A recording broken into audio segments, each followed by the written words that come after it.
Welcome, language enthusiasts, to an exciting journey into the world of expressing ability and obligation in English. Imagine you're in a job interview discussing your skills with a potential employer. With confidence, you say, "I can speak 3 languages fluently," or "I'm able to work under pressure," showcasing your abilities using the modal verb can and the expression be able to.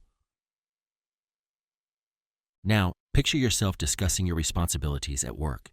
You might say, "I must submit the report by Friday," or "I have to attend the conference next week," expressing obligation or necessity with the verbs must and have to.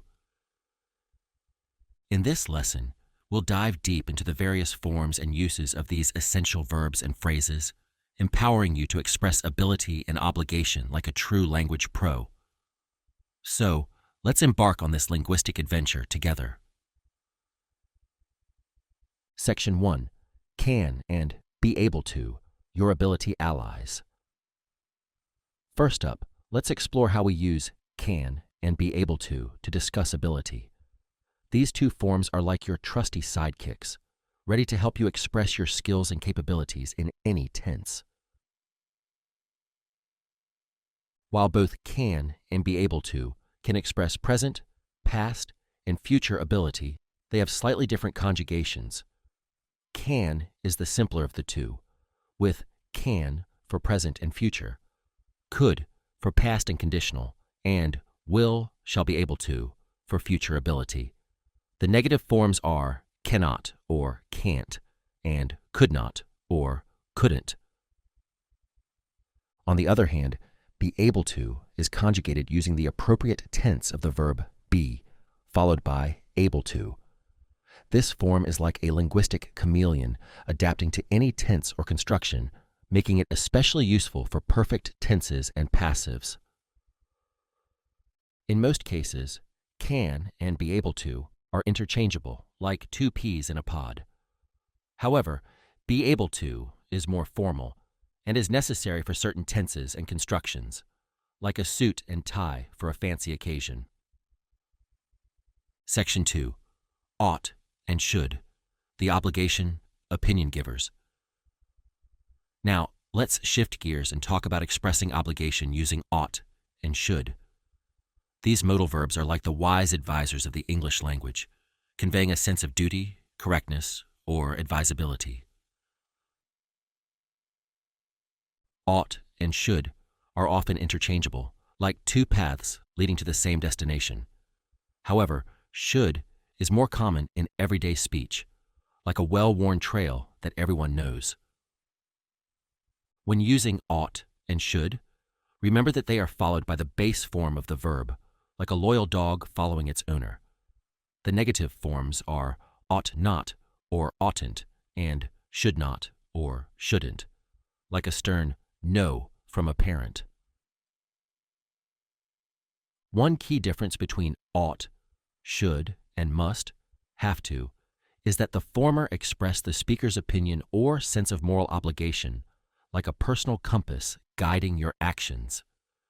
The latter, on the other hand, convey a stronger sense of necessity or external authority, like a strict set of rules you must follow. Section 3. Must and have to, the obligation enforcers. In the previous section, we covered the basics of using can, be able to, ought, and should to express ability and obligation. Now, let's dive deeper into the world of must, have to, and need, and explore some advanced constructions that will take your English skills to new heights.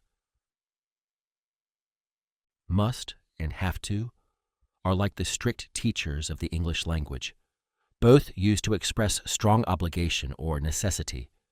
However, they have slightly different connotations and forms, like 2 different teaching styles.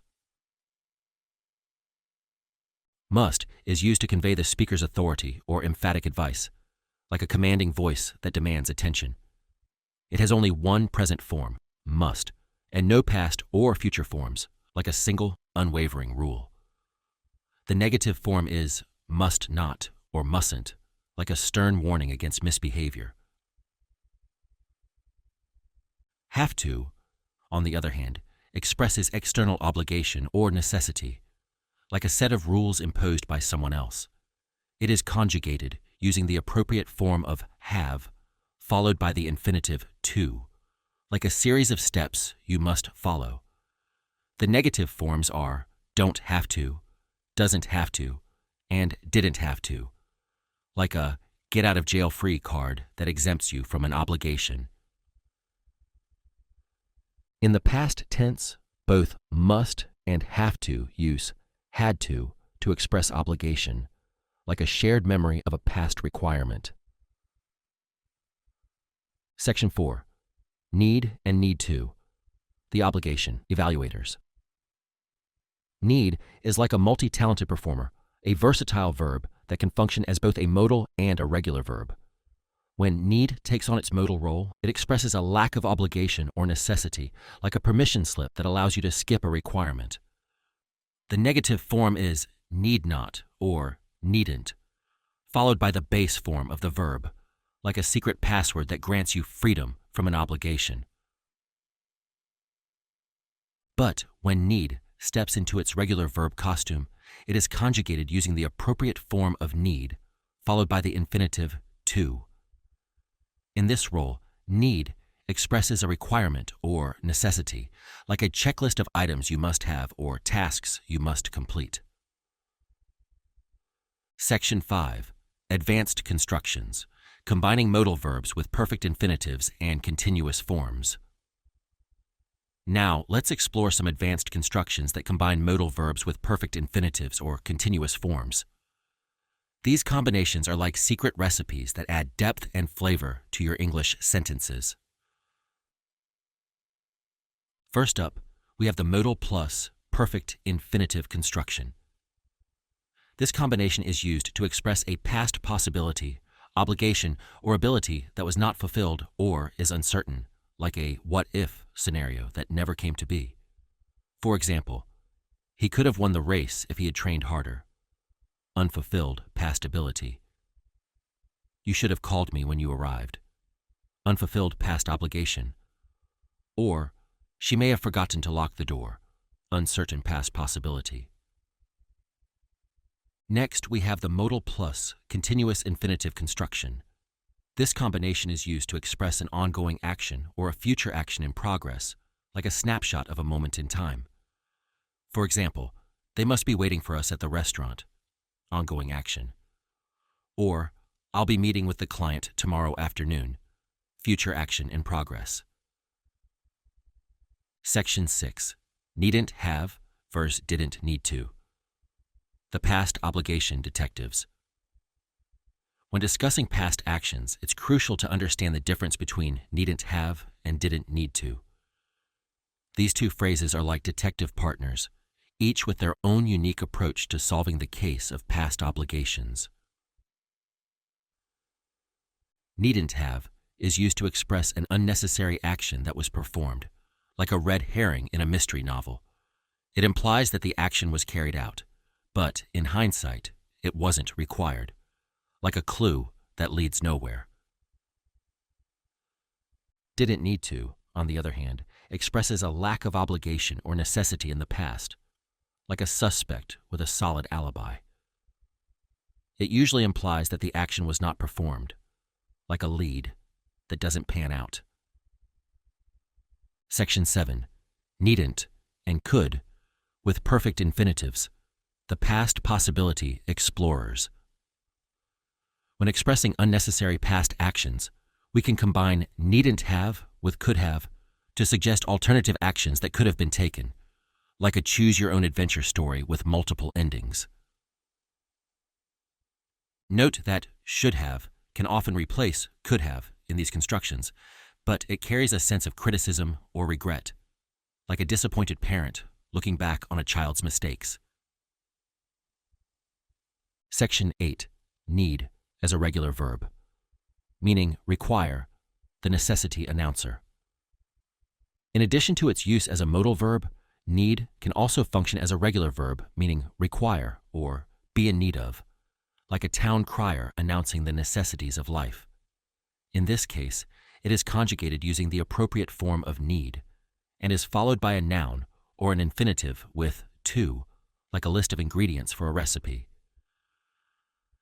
When using need as a regular verb, it can also be combined with passive infinitives or gerunds to express a requirement for something to be done, like a set of instructions for a task.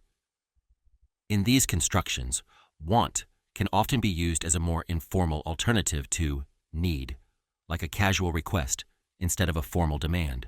Interview, skills to show, I can speak, let them know. Confident, words to say, I'm able, pave the way. Modal verbs, power flow, can and must, let them glow. Express yourself, clear and bright, obligations day and night. I must submit, task on time, I have to attend next in line. Duty calls, strong and clear, obligations without fear. Modal verbs, power flow, can and must, let them glow. Express yourself, clear and bright, obligations day and night.